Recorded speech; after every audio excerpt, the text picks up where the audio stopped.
What's up, everybody? I'm Money Mike, and welcome to another episode of Elevated Crypto, where every day we're scanning the news, we're checking the markets, we're discussing all things crypto. So today, guys, before we jump in, we're just going to scan up here, take a little look here. Bitcoin dominance, 57%. Total crypto market cap, 349 billion. And scanning down here, we see today, we had a little bit of an uptick. Bitcoin again, still around 10.7. Ethereum 357 right now. XRP a hair over 24 cents. Binance Coin down a little bit today, down to 28.46. That being said, though, I don't know about you guys. I am ready for September to be over, and September was sort of a horrible month compared to what we had in August, and just coming in, September was down, so I am great that we are towards the end. Today's the 29th. We're moving on. One more day to go. Let's get to October, guys. Really, let's get there. All right, moving on. First article of the day here. U.S. markets rally over new stimulus plans as ETH2 hits a milestone. And that's something I'm going to cover more in another video, hopefully a little later today, ETH2. But looking at this here, market turns bullish after House Democrats offer another $2 trillion to tackle COVID-19, while Bitcoin sees its steadiest period in months. Again, guys, this is from today, the 29th. In brief here, it says the U.S. markets rallied over news America is mulling a fresh round of aid to help in the fight against COVID-19. Bitcoin went more than 60 days above 10K. And that's pretty important, guys. ETH2 testnet reached 2 million ETH milestone. And I read that somewhere earlier. And like I said, I'm going to do a separate video on ETH 2.0 and what I think about that. U.S. futures markets went on a rally late yesterday as the government unveiled a new tranche of aid to tackle COVID-19. The S&P 500 saw its biggest one-day gain in 2 weeks, thanks in part to a $2.2 trillion promise from House Democrats to help protect jobs and businesses. And that's something, right, guys? That's something we've been saying in the last at least 2 videos, that, hey, if we get a stimulus package, it's going to turn some things up here, right? It's going to turn up the heat, and we're going to get moving again. Says here the proposal is less than the proposed $3.4 trillion plan that was greenlit in May, but it's substantially more than the Republicans' own proposal, which limits the bailout to between $650 billion to $1 trillion. So, it's a little more than that. It's not the 3.4 the Republicans or the Democrats originally wanted, but hey, if they can meet in the middle somewhere, it's going to be great for the U.S., great for the people of the U.S. They need the stimulus. People have been calling for the stimulus for a while. It says, while the deal hasn't been approved by both sides, markets are optimistic. For hedge funds, however, it's a different story. Dozens of funds had been betting against the dollar at levels not seen in more than 3 years.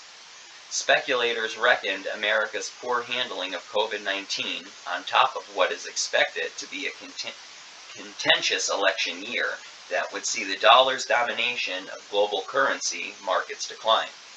But the dollar has remained strong, meaning speculators are due a winter of pain as the greenback continues to defy expectations. And that's something, again, guys, we talked about a lot in previous videos also. As the dollar goes down, crypto goes up. That's just how it is. The dollar crashes, you see these cryptocurrencies inflate. And, as the printer starts going, the value of our dollar goes down, right? They just turn the money printers on and start spewing dollars out. You see the value of that dollar take a hit.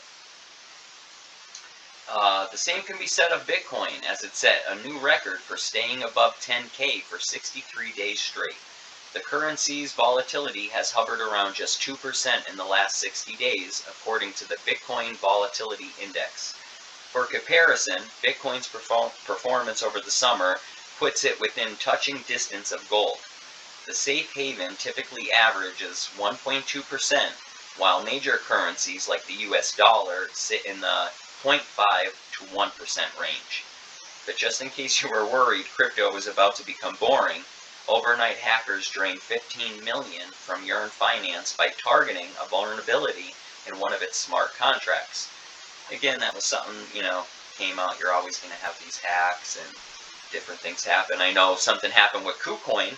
I'm sure some of you guys seen that big hack over at KuCoin, but something that I've never really seen in crypto, maybe it has, and I'm just not keen to it, but KuCoin actually had a liquidity pool sort of as an insurance policy for this, and I guess people that did lose money over there at KuCoin will be reimbursed, and it was great to see other platforms and other companies within this ecosystem step up and help out. And, a lot of different exchanges froze or paused trading for a while while they got everything figured out. And to me, that's just, that's promising to see in this ecosystem. You're seeing people band together, seeing these hacks stopped, seeing people sort of be able to recoup losses as, that always wasn't the case, right, guys? Guys that have been here for a while know that. That always wasn't the case. Moving on. Next one up here, California governor. I thought this was pretty interesting. We'll blow through this quick. Not the whole article. We'll just give you some key points from it. It was over on CoinDesk. Again, from today, the 29th. California governor signs law bringing state new tools to regulate crypto. Again, guys, California governor signs a law bringing state new tools to regulate crypto. Help state California regulate crypto. That's what I get out of that. And that's what's happening. California Governor Gavin Newsom signed a bill into state law on Friday that will see the California Department of Business Oversight renamed as the Department of Financial Protection and Innovation. Right, guys? So here we are, California stepping up, signing laws into place. The bill, AB 1864, introduced by lead author Assemblywoman Monique Limon, out of Santa Barbara, on January 7th, will go into effect on January 1st. The changes will equip the regulator with new tools to shape the regulation of virtual currency. Again, guys, it will give the regulator new tools to shape the regulation of virtual currency.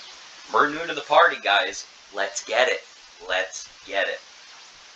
The new California Consumer Financial Protection Law will, among other things, provide the department with greater enforcement powers designed to protect Californians from pandemic-inspired scams, per Friday's press release. Again, something to protect the people. You see the government getting involved. And again, guys, this is what I've been preaching since day one, since video one. This is where we're headed. Massive adoption is where we're headed. With massive adoption comes massive flow of money. And you know what happens once the massive flow of money comes in? Boom, get the moon boots out because we're going. With the expansion of the department, 90 additional employees will be added to the government payroll, representing a 13% increase in staffing. The legislation would allow his department to increase consumer protections without hamstringing honest and fair operations.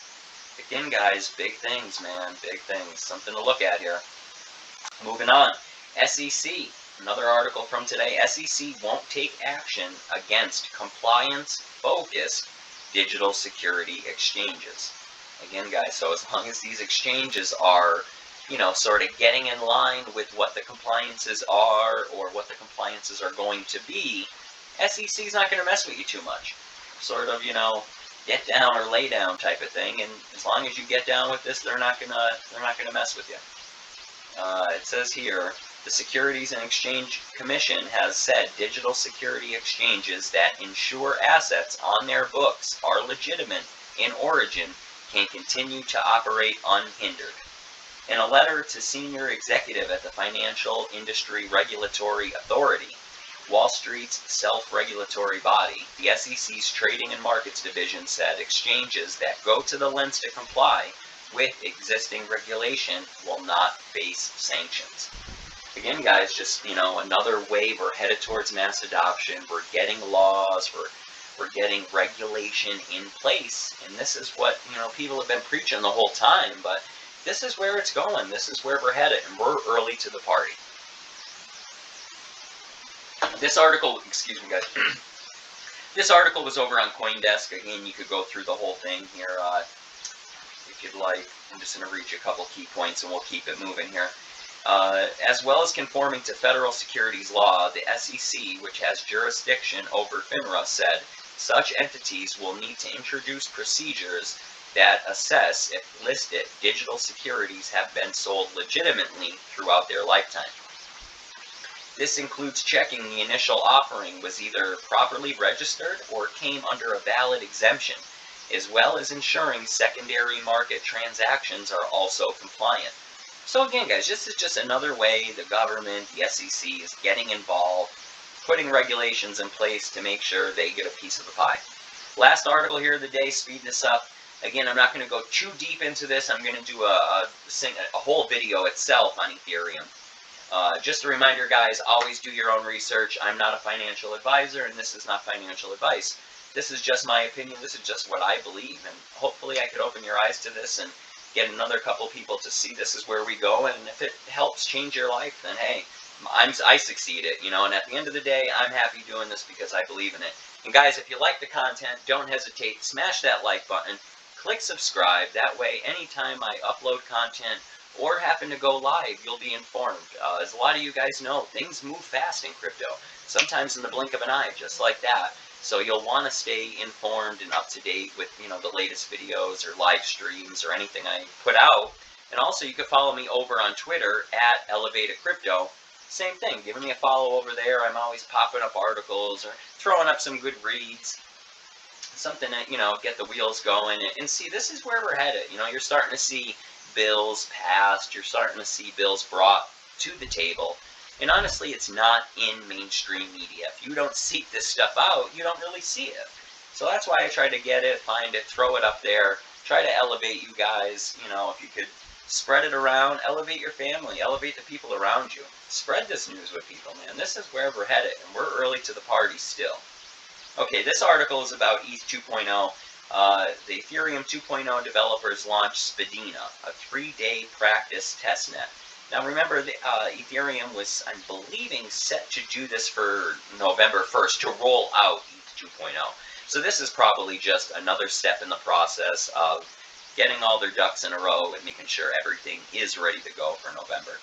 Ethereum 2.0 developers have launched yet another testnet, this time to give onboarding stakers a dry run before the launch of ETH 2.0 sometime this autumn, called Spadina, after a subway stop in Toronto. The testnet follows the official Ethereum's Foundation Medela testnet, which launched earlier in August. So guys, something to keep your eyes out on. ETH 2.0 rolling out, supposed to be soon. I'm going to do another video later on, hopefully today, if not maybe tomorrow on that. Off today from my day job, so maybe I could cram a couple of these in. Guys, elevate yourself, elevate the people around you. If you like the content, smash that like button. Catch you on the next one. Peace.